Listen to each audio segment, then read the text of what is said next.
Longrow Red 13-year-old, or as I'd probably call it, Longrow Pink. Look at that colour.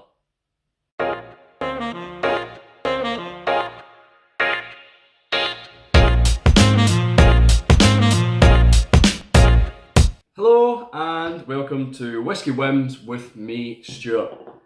Another weird and wonderful whisky is this Longrow Red 13-year-old. Like I said in the intro, it should probably be called Longrow Pink because, I can't get over how lovely that colour is. It's natural colour, no added colouring in there. It's non-chill filtered, it's bottled at cask strength, it's 51.6% ABV. It spent 10 years of its life maturing in bourbon and refill sherry casks, and then a further 3 years in Cabernet Sauvignon barriques or casks from Chile. So before I started this video, I had a story in my head from years ago. I can't remember who told me it, but there was a story that Longrow had found this company or this winery in Australia that were using the Longrow name. And instead of suing them or whatever or getting money involved, they decided a more mutual beneficial kind of trade, and this company would give Longrow casks to mature the red series in. However, I contacted someone at Springbank, someone at Longrow, Kilkerran, Grant McPherson, and he said it's not entirely true. I think it might have got looked into, but this company, their wine is called Longrow, but it's split into two words, so it's split as Long Row. So there was no kind of grounds for any copyright or anything like that, which is all good, but I kind of like the story. It must have just been a kind of romantic story that someone fed me. It sounded good that they would just be giving them casks instead of a big fight or a big legal battle. So yeah, we have this Longrow Red. It's not the first Longrow Red I've had. I've had the 13 Malbec. I can't remember which year that was from, possibly 2019, 2018. This is the 2020. There's 9,000 bottles, and like I said, all bottled at cask strength. I think that's all I've got on it. It cost me, I think it cost me £63 from Cadenhead, or £63.50, or Cadenhead, however you say it. So yeah, let's see. 13 bottled the 20th of January 2020. And I don't know if that's, yeah, so bottled the 20th of January. I've only had this open for about a week and a bit, and as you can see, I've fair got through it. It's just, I don't want to spoil the review, but it's really drinkable. So I've got a coin on here. This is from New Dram Drinker, and I don't really use coins as much, but the only reason I've got a coin on at the moment is because it's summer. We have some fruit flies when the windows are open, and I don't want them going into my whiskey and adding any other unwanted flavours. So we'll get right down to this. So we'll go for the nose. I haven't added water to this yet. All the times I've drank it, I've kept it full strength. So I should probably explore it with water, but for this I'm just going to go straight into the tasting without. So there's red currants, there's strawberries, there's like a blackcurrant jam scent, some dry wood, there's a little bit earthy peat, but the peat's quite subtle, possibly leather there, bay leaves and also cinnamon. And I actually had to reach into my spice cupboard because I knew I could smell something to do with bay leaves and cinnamon, and I think it was a curry I was making or something like that the other night or a couple of nights ago, and it was cumin seeds. I think that's how you say it. Yeah, they've got that. There is definitely that in there in the background. I wish I could like smell this, but yeah, there's a kind of cumin seed or even just ground cumin, whatever, in there. Possibly a touch of vanilla, but that's only a suggestion because of the bourbon casks. Yeah, quite a lot going on in the nose. I'm sure if I sat down, these are notes that I've taken over a couple of days. I'm sure if I sat down with it for longer and longer, I'd keep finding more, and the further I get down the bottle, But it's real. When I first opened this, it was surprising. It was so winey. I was almost unsure of how much I enjoyed it. It was really sweet, but I'm not the biggest fan of wine in general. I like whiskies finished in wine, but I'm not a fan of wine. So this was almost too winey, and I didn't get a lot of Longrow characteristics from it. But as this is, I've went down it, and as it's got more oxygen, more time to settle, it's a Longrow for sure. So we'll get to the palate.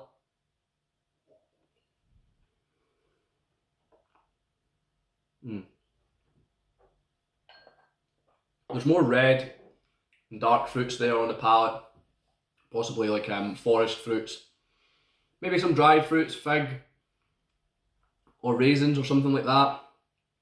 But yeah, the red fruits, the red currants, black currants, they're all still there from the nose. It's quite a sweet palate. However, the earthy mineral-like peat that you'd expect from a kind of Longrow is now more pungent. There's filth in this. It's definitely Longrow. It's kind of bitter, although it's still quite sweet. It's sulfuric. It's dirty. It's thick. It's kind of creamy. It's just It's funky. It's dirty. It's a Longrow through and through. But these flavours I was not getting right at the start. It was just pure sweetness at the start. But now that it's developed a bit more, that sulfuric kind of the taste profiles came through evidently.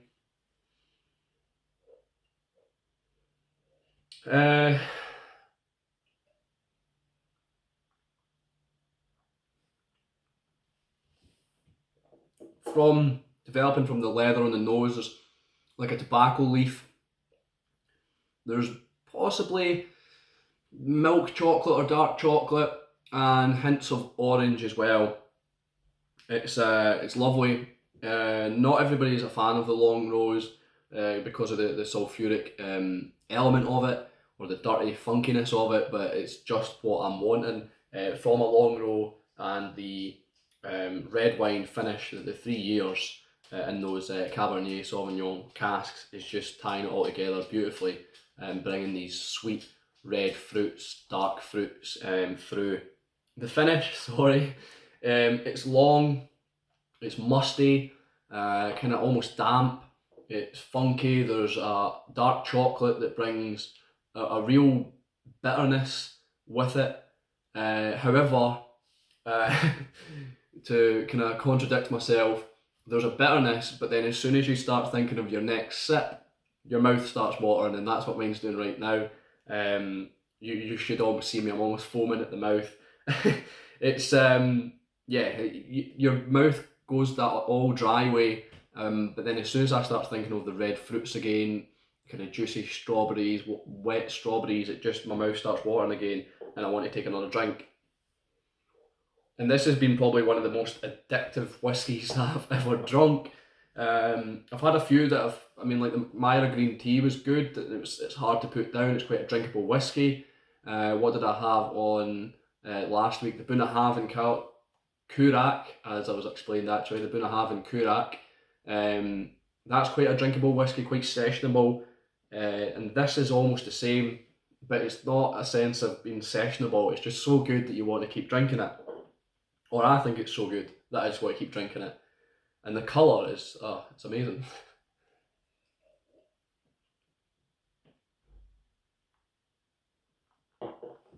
I don't think my girlfriend's dad, Stevie, would enjoy this.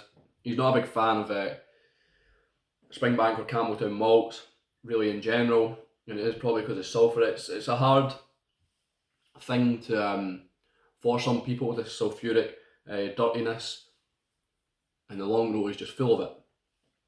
But it's just thick, it's juicy, it's drying, it's creamy, I'm lost for words. I hope everyone else has had the same experience with this and it's not just me gushing over a bloody whiskey, but it's pretty good. And if you can't tell, it's definitely a whiskey win. Would I buy it again? Definitely. I think, £64, £65 that I paid for it, is it worth it? 100%. It's 13-year-old. You're getting a 13-year-old whiskey, non-chill filtered, no added colouring, cask strength, 9,000 bottles, so it's limited. Yes, £63 is a lot. Well, for a 13-year-old nowadays, is it? Not really.